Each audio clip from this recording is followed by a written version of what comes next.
Chapter 5. Let me sing of my well-beloved, a song of my beloved touching his vineyard. My well-beloved had a vineyard in a very fruitful hill, and he digged it, cleared it of stones, and planted it of the choicest vine. And he built a tower in the midst of it, and also hewed out a vat therein. And he looked that it should bring forth grapes, and it brought forth wild grapes. And now, O inhabitants of Jerusalem, and men of Judah, judge, I pray you, between me and my vineyard. What could have been done more to my vineyard, that I have not done in it? Wherefore, when I looked that it should bring forth grapes, brought it forth wild grapes. And now come, I will tell you what I will do to my vineyard. I will take away the hedge thereof, and it shall be eaten up. I will break down the fence thereof, and it shall be trodden down, and I will lay it waste. It shall not be pruned nor hoed, but there shall come up briars and thorns. I will also command the clouds that they rain no rain upon it. For the vineyard of the Lord of hosts, the house of Israel, and the men of Judah, the plant of his delight. And he looked for justice, but behold violence, for righteousness, but behold a cry. Woe unto them that join house to house, that lay field to field, till there be no room, and you be made to dwell alone in the midst of the land. In mine ears, said the Lord of hosts, of a truth many houses shall be desolate, even great and fair without inhabitant. For 10 acres of vineyard shall yield 1 bath, and the seed of a omer shall yield an ephah. Woe unto them that rise up early in the morning, that may follow strong drink, that tarry late into the night, till wine inflame them, and the harp, and the psaltery, and the tabret, and the pipe, and the wine are in their feasts. But they regard not the work of the Lord, neither have they considered the operation of his hands. Therefore my people are gone into captivity for want of knowledge, and their honorable men are famished, and their multitude are parched with thirst. Therefore the netherworld hath enlarged her desire, and opened her mouth without measure. And down goeth their glory, and their tumult, and their uproar, and he that rejoiceth among them. And the man is bowed down, and man is humbled, and the eyes of the lofty are humbled. But the Lord of hosts is exalted through justice, and God the Holy One is sanctified through righteousness. Then shall the lambs feed as in their pasture, and the waste places of the fat ones shall wanderers eat. Woe unto them that draw iniquity with cords of vanity, and sin, as it were, with a cart rope, that say, Let him make speed, let him hasten his work, that we may see it. And let the counsel of the Holy One of Israel draw nigh and come, that we may know it. Woe unto them that call evil good, and good evil, that change darkness into light, and light into darkness, that change bitter into sweet, and sweet into bitter. Woe unto them that are wise in their own eyes, and prudent in their own sight. Woe unto them that are mighty to drink wine, and men of strength to mingle strong drink, that justify the wicked for a reward, and take away the righteousness of the righteous from him. Therefore as the tongue of fire devoureth the stubble, and the shaft is consumed in the flame, so their roots shall be as rottenness, and their blossom shall go up as dust, because they have rejected the law of the Lord of hosts, and contemned the word of the Holy One of Israel. Therefore is the anger of the Lord kindled against his people, and he hath stretched forth his hand against them, and hath smitten them, and the hills did tremble, and their carcasses were as refuge in the midst of the street. For all this his anger is not turned away, but his hand is stretched out still. He will lift up an ensign to the nations from far, and will hiss unto them from the end of the earth. And behold, they shall come with speed swiftly. None shall be weary nor stumble among them, nor shall slumber nor sleep. Neither shall the girdle of their loins be loosed, nor the latchet of their shoes be broken, whose arrows are sharp, and all their bows bent. Their horses' hoofs shall be counted like flint, and their wheels like a whirlwind. Their roaring shall be like a lion. They shall roar like young lions, yes, they shall roar, and lay hold of the prey, and carry it away safe, and there shall be none to deliver. And they shall roar against them that day like the roaring of the sea. And if one look unto the land, behold, darkness and distress, and light is darkened in the skies thereof. All right, let's go to verse 1. Now, yesterday, we kind of ended that subject there. It was like at the end of a book almost, and we're going to find that this God is prophesying or telling us now of these things, even of the end time, which is going to come. These things, even of the end, and He's telling us through this. Some people call it a parable. I call it a comparable, because it's only something that we compare to another thing, or to liken it unto this. It's not something that is hard to understand, because the understanding of it's basically given there. But it's just something that's a comparison. It is a similitude. That is how the prophets teach, and that's how the prophets even declared. God declared through the prophets by these comparisons. Verse 1, let me sing of my well-beloved, a song of my beloved, touching his vineyard. My well-beloved had a vineyard in a very fruitful hill. So we start off with this song. It's like it's a song, and it's just a song that tells a story. And the end of the story, we'll get the meaning of it, and we're going to sing a song now. And this song is about my well-beloved's vineyard, or this vineyard that he had planted, this place where he had a garden of grapes even. And he planted his garden on a very fruitful hill too, and he digged it and cleared it of stones, and planted it with the choicest vines, and built a tower in the midst of it, and also hewed out a vat therein. And he looked that it should bring forth grapes, and he brought forth wild grapes. So now he has prepared his vineyard, and he's put it in a very fruitful hill, a hill that has brought forth much fruit. And he's dug it out, cleared all the stones out of it, got all the stones that would make it hard to plow out of it. And he planted there the choicest vine, for the best vine stock that he could get. He built a tower in the midst of it. So in the center he set a high tower, so that he could watch from there to see and make sure that none of the fowls would steal his fruit. And also hewed out a vat therein. There he could bring the grapes, and they would be trampled, that they might bring forth the wine. And he looked, and he waited, that it should bring forth grapes. But its fruit was wild grapes. These grapes that was of little use, that there's not much harvest in them. 3. And now, O inhabitants of Jerusalem and men of Judah, judge, I pray you, between me and my vineyard. These inhabitants of Jerusalem, these inhabitants of the teachings of peace, and these of Judah, this place of praisings. And he's using them as an example. He says, I'm asking you now to judge, tell me, between me and my vineyard. 4. What could have been done more to my vineyard, that I have not done in it? Wherefore, when I looked that it should bring forth grapes, brought it forth wild grapes. So he's asking now these men of Judah, these men of the praisings, in this place of peaceful teachings, what could have God done, or what could have done more to his vineyard, this place where he prepared to bring forth a great harvest, that he's not done. He took out the rocks, he plowed it up, he hewed it out, he built a tower there. And what could he have done now more? And why, when he looked that it should bring forth grapes, brought it forth wild grapes? What happened to the vine to make it do this? 5. And now come, I will tell you what I will do to my vineyard. I will take away the hedge thereof, and it shall be eaten up. I will break down the fence thereof, and it shall be trodden down. So what happened was, evidently the grapes had been cross-pollinated, and they didn't bring forth the fruit. They didn't bear the fruit that was intended. So now the master of the vineyard says he will tell you what he's going to do to his vineyard. He's going to break down the hedge. He's going to take away the hedge thereof, that which he planted around to guard it, and it shall be eaten up. And he will break down the fence thereof, and it shall be trodden down. And this fence is that which he give to guard it even. It shall be trodden even under foot.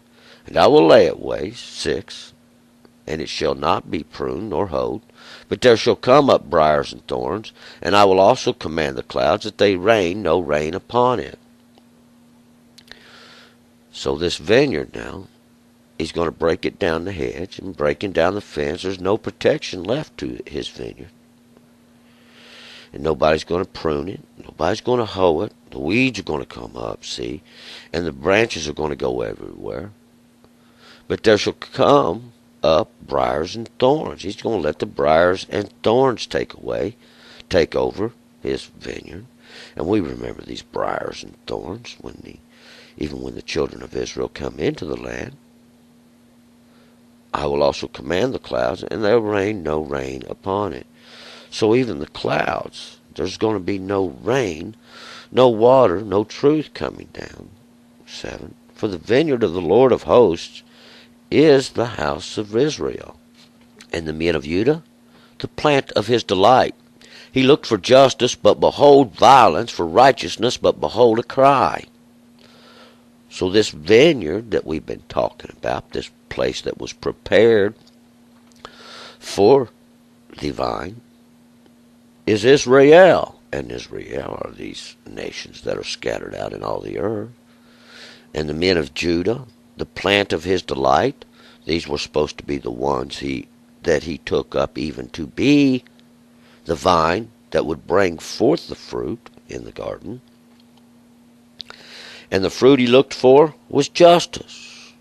But behold, violence, see, the opposite. He looked for righteousness to come forth, but behold, a cry, and these that cry even unto the Lord for their oppression. See, God expected justice and righteousness to be the fruit of his word, but these have brought forth, they have taken it now and twisted it, perverted it, as we're going to find out. And this is the oppression thereof. 8. Woe unto them that join house to house, that lay field to field, till there be no room, and you be made to dwell alone in the midst of the land. This house to house, that lay field to field, this house to house is these houses they set up, and these fields are the places they till. And there's no room left, not even a place to stand in the land, not a place to set the sole of your foot. 9. In mine ears, said the Lord of hosts, of a truth, many houses shall be desolate, even great and fair without inhabitant. And in mine ears, said the Lord of hosts, because we've heard this, God has said this, he's going to lay these places desolate, the great house and the little house. Even these great and fair houses, these high places they've made for themselves, God has told you he's going to bring them down. This is the truth, and we know it's going to happen. Why? Well, he's made greater examples than this before. But this is going to be the great example of the end time, see? Because the circle's going around. 10. For 10 acres of vineyard shall yield 1 bath, and the seed of an omer shall yield an ephah. And these 10 acres of vineyard shall yield 1 bath. 10's the law. 10 is always going to be the law. And an acre is as much as a team can plow in a day. See? And here we're talking about 10 acres. Why? It's as much as these 10 teams can do in a day.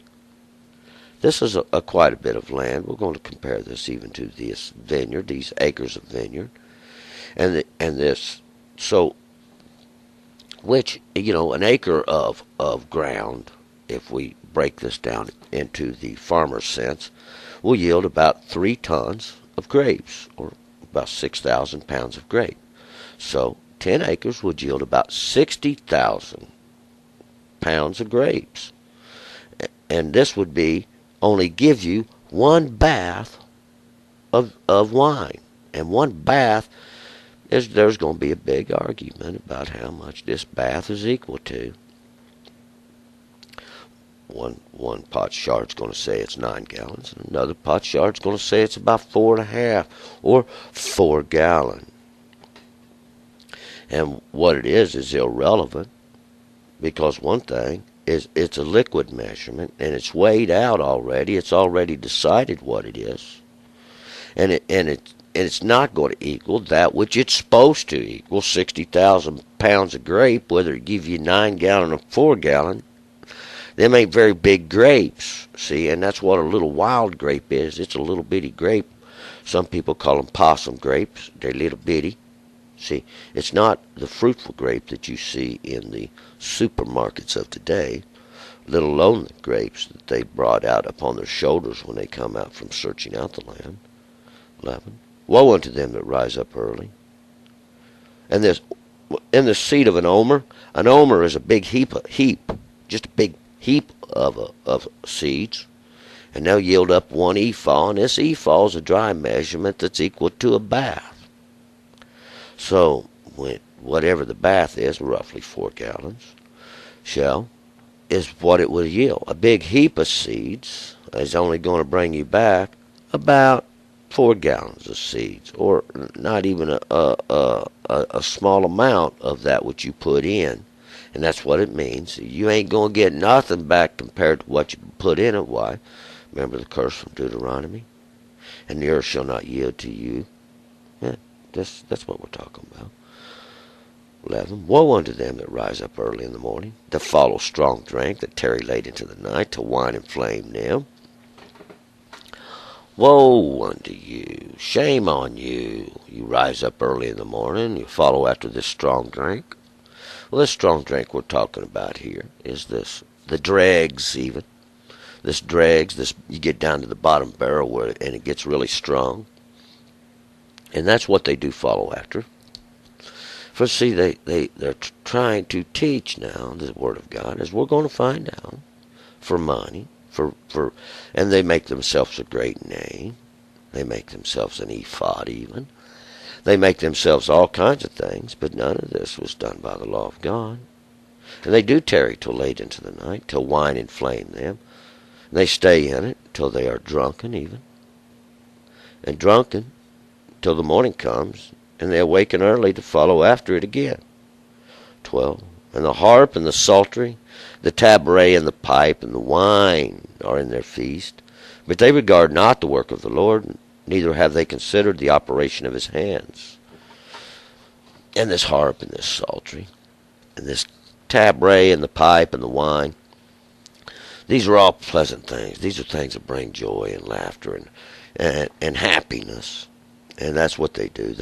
They fill their feast with all sorts of these great and pleasant things. And we know this was the way they used to do. God said, don't do this. Well, you're throwing a little party down there, having a little party, dancing around the fire. And what's this you got in the midst of you there? See, we're going to find out. It's an idol. But they regard not the work of the Lord. See, they chased after the work of their hands. 13. Therefore my people are gone into captivity for want of knowledge, and their honorable men are famished, and their multitude are parched with thirst. Parched. Yeah, Zion was parched. That's what we have. This parched place. Parched once again. Therefore my people are gone into captivity. Why? Well, they've gone into captivity for the want of knowledge. It's for the lack of knowledge, lack of understanding of the law of God. See? That they're not teaching you. One little message there. And this is supposed to make everything okay. But it doesn't, see. And finally it shows up in society as degradation. We've talked about this. See, you've gone into captivity, and your honorable men are famished. They're starving to death. God ain't feeding them. They're making this stuff up as they go. Anything to make you happy. Sing your little song, say a prayer, and out you go. 14. Therefore the netherworld is enlarged her desire, and opened her mouth without measure, and down goeth their glory, and their tumult, and their uproar, and he that rejoiceth among them. This netherworld, this place of the flesh, this world below, this understanding, see, where men have took advantage of you and caused you to err. It's hell, and it's opened up her mouth without measure, and their glory goes down into it, and their tumult, and their uproar. and he that rejoices among them. And this is the one that's teaching them, the one that's leading them. 15, a man is bowed down and a man is humbled, and the eyes of the lofty are humbled. Now God's done this. When you're brought down and bowed down, God's done it to you, see. Why? Well, you violated the law of God. God said he's going to bring all these down. They're going to bring them low, and that's what he's doing. 16, but the Lord of hosts is exalted through justice, and God the Holy One is sanctified through righteousness. Now sanctify the Lord. See, sanctify God, because he's done this through the judgment of his law. See, through the judgment of his law. God is exalted through justice. You say there's no justice in it? When you don't follow the law of God, when you break the law of God, and you are punished, you say there's no justice in it? You've perverted. 17, then shall the lambs feed as in their pasture, and the waste places of the fat ones shall wanderers eat. Right? Well, what happened? Well, the shepherd's been smitten. See? Then shall the lambs feed, as in their pasture, and the waste places of the fat ones shall wanderers eat.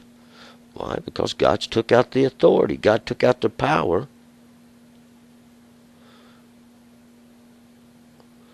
And these fat ones, they do devour up. They are the waste places.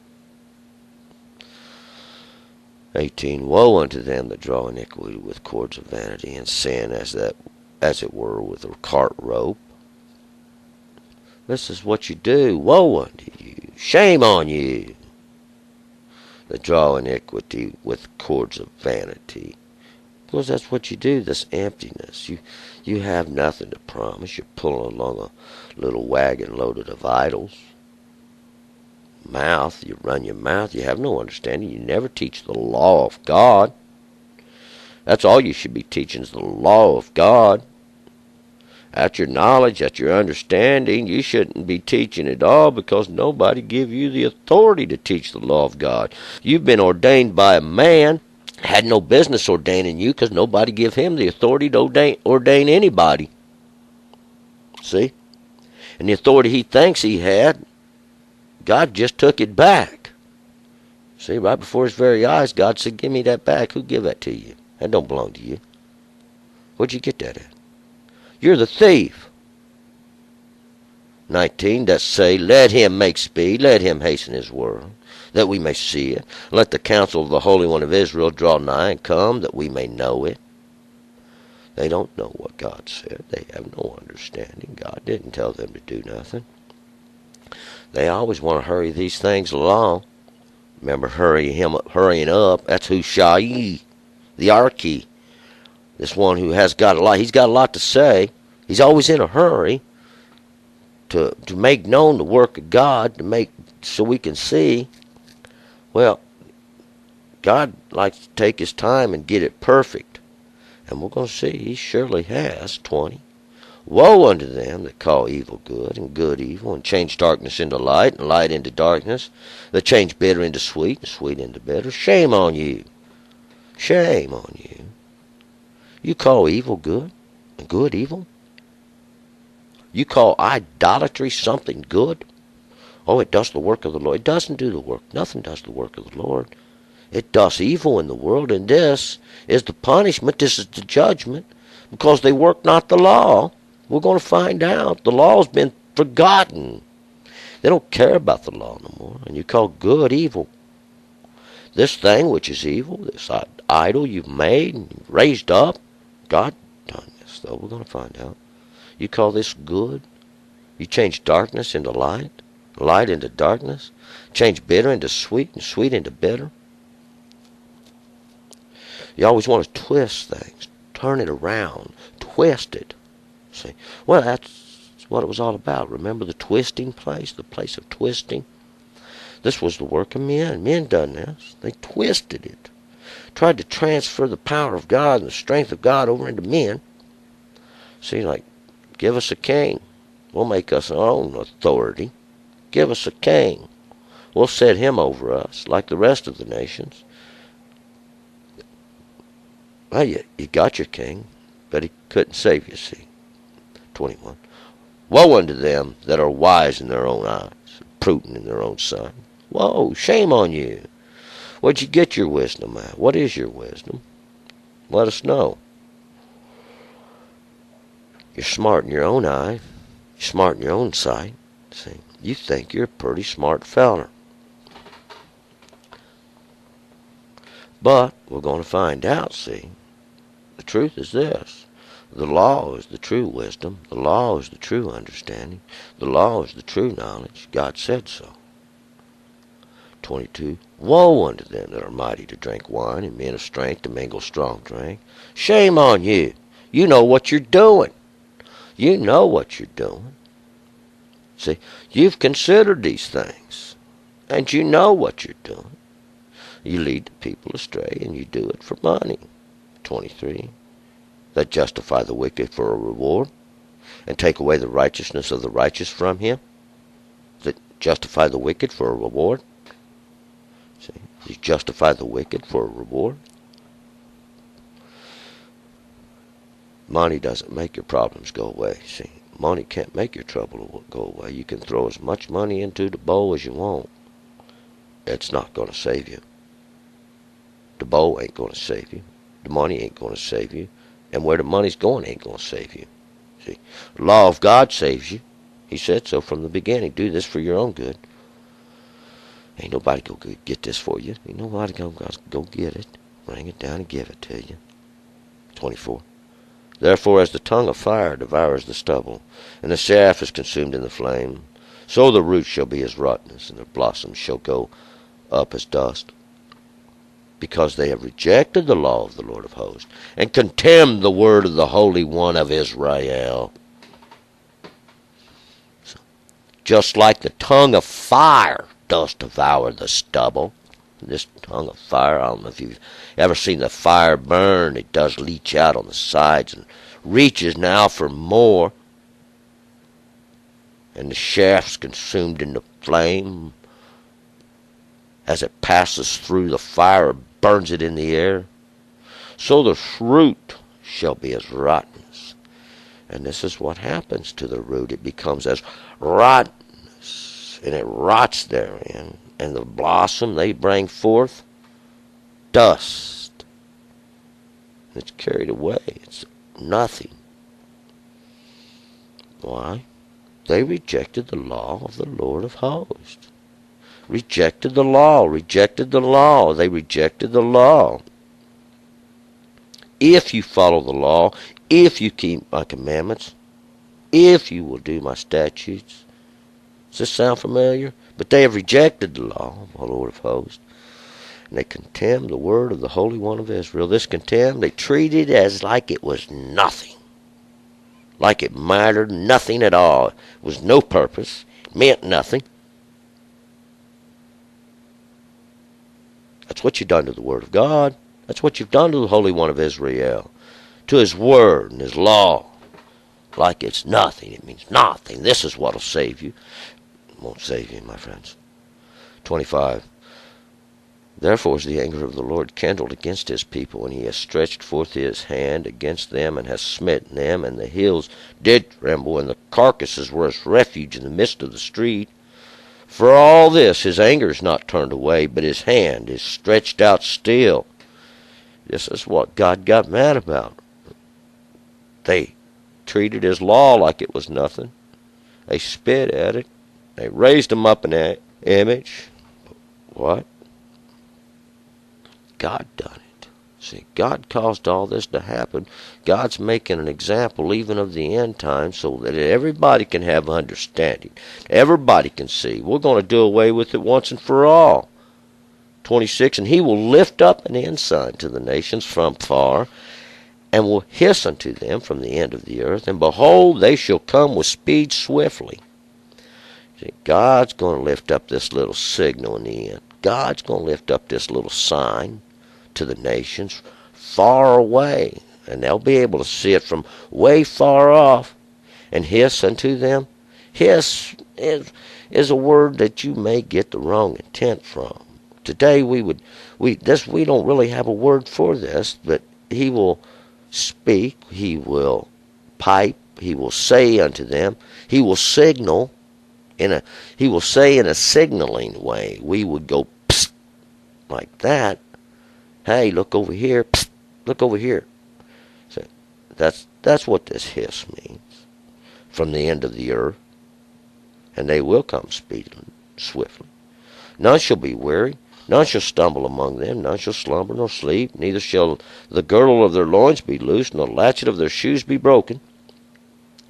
And we're going to find out, see, at that time, this was going to be the great armies of Babylon that was going to come in and take over. 28, whose arrows are sharp, and all the bows bent. Their horses' hoofs shall be counted like flint, and the wheels like a whirlwind.